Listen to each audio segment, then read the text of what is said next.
Did you know that 25% of the world's population is anemic and 50% of this is contributed by iron deficiency anemia? Why is anemia so common and why are we so iron deficient? There are a number of causes. The most common cause is reduced intake. If you don't eat food which is iron rich, we can land up with iron deficiency. Sometimes there's increased blood loss, like in women who are having increased menstrual bleeds, or in people who are having gastric ulcers or any other form which is causing constant loss of blood.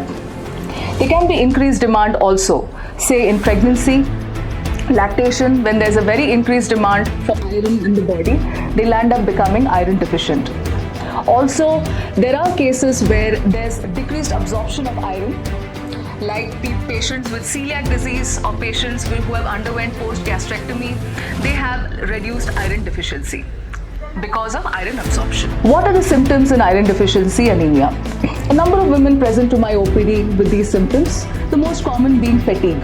They complain of severe headache, lack of concentration, blurriness in vision, shortness of breath, and also some forms of depression. They can also experience palpitations, and a very common symptom is pica. What is pica? When you feel the irresistible urge of eating unedible substances like paint, like mud, like chalk or dust. So this is called pica. Even raw rice also is a very common form of pica seen in clinical practice. So if you have these feelings, you can feel or you can understand henceforth that you might be iron deficient. What do we do to treat iron deficiency anemia? It depends on the levels of iron deficiency that we are talking about. In mild to moderate cases, simple oral supplementation should do.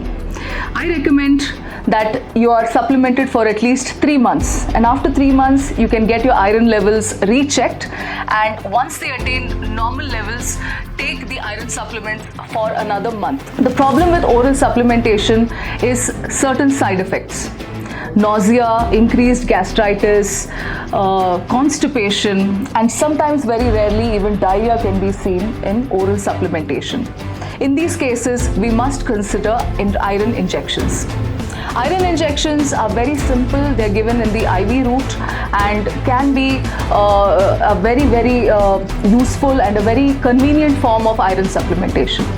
Say if you are having low absorption status or you have underwent a gastric surgery, also intravenous iron is recommended in these cases. Iron injections can be given weekly, and you can repeat around 4 to 6 sittings of iron injections. Iron deficiency anemia is a very commonly treatable cause and can, to a great extent, the symptoms can be reversed after the iron is properly supplemented. Also, I would like to discuss with you all what are the foods that are iron rich. So we could find a high degree of iron in jaggery, in nuts like groundnuts, in green leafy veggies, beetroot, pomegranate, dry fruits, and all forms of meat, especially red meat.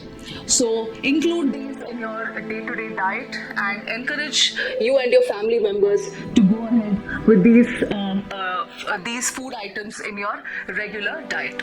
Also, don't forget to deworm yourself once in 6 months. So then let's fight anemia for a healthy tomorrow.